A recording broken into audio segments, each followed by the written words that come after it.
I don't think it's a secret how insane the popularity of isekai has gotten over the years. Every new season we get tons of new isekai shows, some good, some great, and some really bad ones. And I'd be lying if I said that it can't get really exhausting watching all the new isekai every season, only to get some of the same become a hero, kill the demon king, get a harem shtick that permeated some of the older isekai that came out during the early 2010s. As a genre, it's gotten more and more popular, but with that it's also become more and more oversaturated as the years pass by. And it isn't just in the anime that gets put out on television, but hundreds, if not thousands, of manga, manhwa, and light novels have also flooded the market to the point that if you open up a manga website, you are guaranteed to find an isekai on the opening page. Regardless of if it's actually good, bad, new, or old, isekai has become such a dominating force in the anime industry that some of the shows from both this year and last year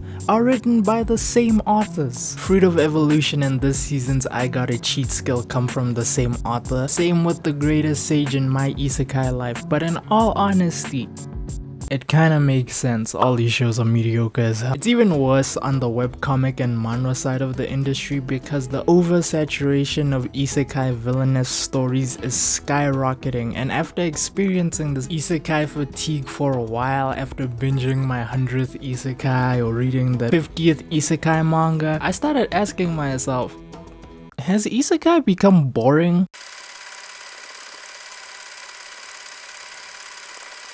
Today, I kinda just wanna talk about my feelings on this, and by the end of the video, hopefully come to a suitable answer. So join me on this 10-minute long journey as we uncover if isekai has become boring or not. For those of you who don't know, isekai translates to another world. It's typically a story where the main character gets whisked away to a fantasy world through numerous ways such as dying, getting teleported there, getting hit by a truck, or my personal favorite, getting hit by a train, and also getting hit by a truck.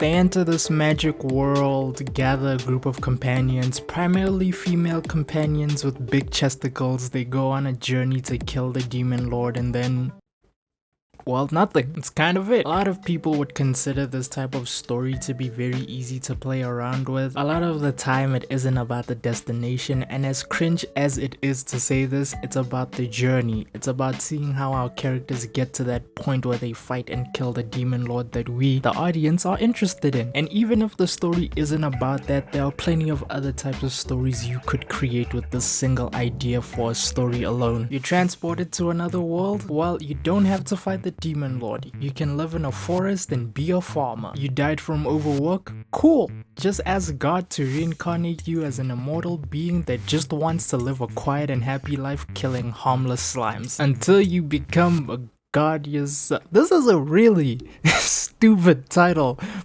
This is a long title. Why? Who made this? If that's too tame and lighthearted for you, how about an isekai where you are the only person in the world who keeps going back in time after you keep dying and the world isn't as kind as you think it is? How about being an assassin who is reincarnated to kill the hero of the isekai world you are transported to? There are a number of different stories that can be told through the isekai genre, and you are always guaranteed to find something that is different and amazing in a way that no other isekai can compare. But for every one good or interesting isekai premise, there are two equally dogshit ones to match. Shield Hero started off amazing and was one of the first in the genre to have a sort of anti-hero aim to its story. The main character Naofumi gets betrayed by the very kingdom that summoned him, and it could have been a really amazing revenge story, but it later started turning into a very generic isekai story. Ari Ferreira on the surface level had an interesting premise, and then the character just turned into an edgy Ken Kaneki clone, and the show quickly lost its appeal after that. And then there's what people would call the father of the modern isekai boom, Sword Art Online. I've got good news. You see, there's no need to wonder where your god is,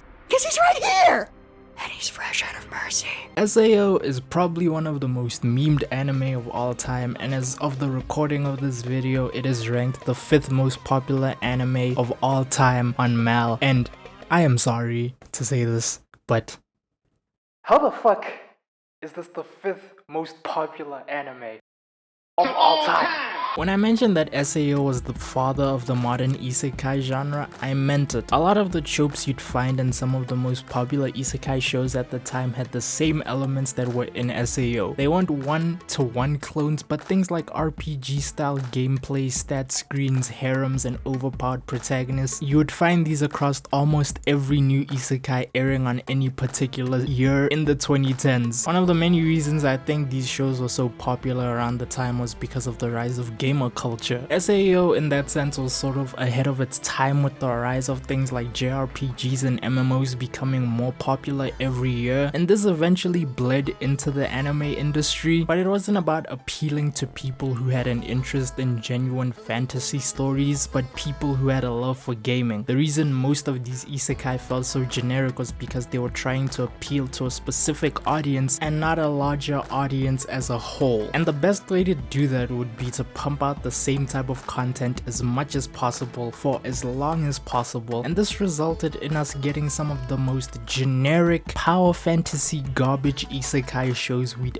ever seen, and they didn't seem to be stopping anytime soon. Isekai in the industry felt like it was coming from content farms. At that point, they didn't feel like they had any life to them, and that's why it wasn't as mainstream as it is today. It wasn't until 2016 where two shows actually broke the mold that SAO had created, and those shows were Re:Zero and Konosuba, and these brought in what I call a new age of. Back then, there weren't as many shows that subverted expectations the way these shows did. Konosuba was a parody of modern isekai tropes, and it took the idea of the self-insert character and turned him into this massive troll who was the furthest thing from being a Kirito good boy clone you could find. It introduced the cast of characters who were as batshit insane as the main character, and always felt great to watch because it made fun of what was typically shown to us in most isekai. And on the other end of the spectrum, Re:Zero took the basic concept of an isekai story and turned it into the psychological horror murder mystery. Subaru wasn't overpowered, he wasn't a man destined to save the world, and time again this show reminds you of that. That isn't me saying that he's a boring character, it's me saying that he's human, and Re:Zero doesn't hold back on displaying that. Every time Subaru dies in the show, it leaves some sort of psychological damage on his psyche. He mentally and emotionally can't handle all the stress he puts himself under, and this to me felt very bizarre. So often did I see these overpowered protagonists who would breeze through every fight, but Subaru didn't. To go a bit off script, Re:Zero took the idea of someone who isn't special, someone who isn't overpowered, someone who wasn't chosen by God or destiny or whatever to save the world, and it just put them into this really brutal world and forced them to struggle. There's an episode in Re:Zero that's probably one of my favorite episodes in the entire series where Subaru just breaks down.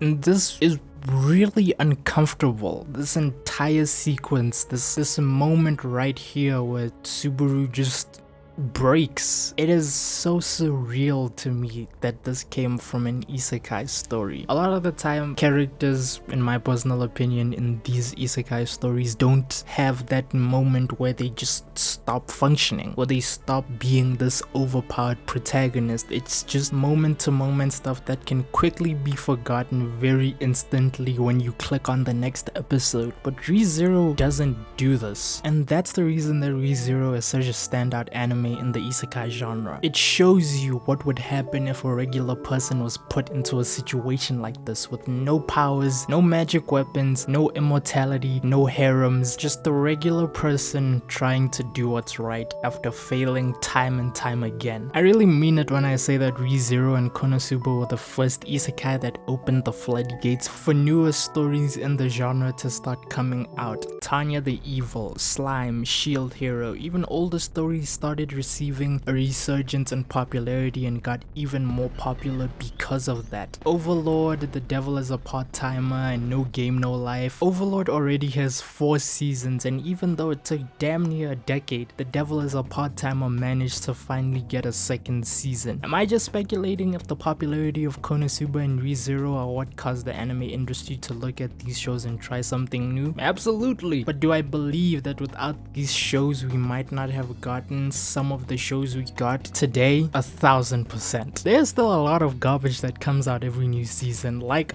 a lot of garbage. But after 2016, it felt like Isekai started taking itself more seriously. Every season we'd watch a new Isekai that comes out, and it always felt like walking a tightrope. On one end, if the show was great, it would feel like walking from one end to the next was easy as hell. But if the show was bad, you'd fall off the tightrope right into the depths of mediocrity. Some shows managed to hit the right amount of being good and bad. How Not to Summon a Demon Lord, Spirit Chronicles, Full Dive. It's these types of shows that allow me to turn my brain off and watch without really investing myself into them because I enjoy them for what they are. But when I watch something like That Time I Got Reincarnated as a Slime, Mushoku Tensei, Welcome to Demon School, I'm much more invested because these are shows that stand out above the rest. They are shows and stories that try to move the grain forward rather than resort to using the same cliche and overused tropes you'd find in a typical isekai. Every season we get different isekai that come out that are distinct from one another, and even though some studios literally Control-C, Control-V some of their shows from the last season, like bro, you literally said let me copy your homework but I'll change some notes. They're still different from one another, and I think that this constant desire to put out different styles of shows from this genre is why isekai will never die. It just gets reincarnated into another So after spending 7 minutes basically explaining why I love isekai so much, have I answered the question? No, it hasn't. For something to become boring, you would have to lose interest in it in the first place. And the reason isekai is still thriving so much is because people just haven't lost interest. Gigak made a really amazing video a year ago where he spoke about how incredible the evolution of isekai has gotten over the last decade and how amazing the genre is now. And back when I watched that video, I didn't realize how timeless that video would be, because as the years pass by and we get more and more isekai, that video will never age because isekai will always get better and better. I'd be lying if I said that I still don't get interested when I see a new isekai every season. I'd be lying if I said I don't give every new isekai manga a 5-chapter read to see if it's worth my time. There's just something so amazing about this genre that allows all of us to just wish for an escape from our daily lives. A genre that can experiment with the things you love, like video games, a slice of life, cheesy romance stories, politics, the art of war, mechas, drug dealing if you're into something weird. Isekai has got you covered. The thing I love about isekai is how it allows you to experience things you didn't think you'd ever like. I never thought I'd enjoy watching a show from the monster's POV until I watched That Time I Got Reincarnated as a Slime. I didn't think I'd enjoy watching someone fix a collapsing government state until I watched Realist Hero. There are so many stories that can be told through this genre, and I'm excited for whatever comes next. And if you are someone who's gotten tired of the genre, I'm here to let you know that you are bound to find that one isekai that you enjoy. And before you do that, leave a comment. Tell me what your favorite isekai is. Tell me if you've gotten fatigued of the genre or if you still love it to this day. Like the video if you enjoyed it, subscribe, or I will come to your house and steal your grandma. I hope you enjoyed the video, and I'll see you later.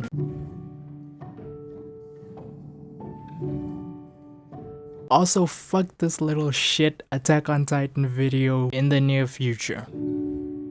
Okay, bye.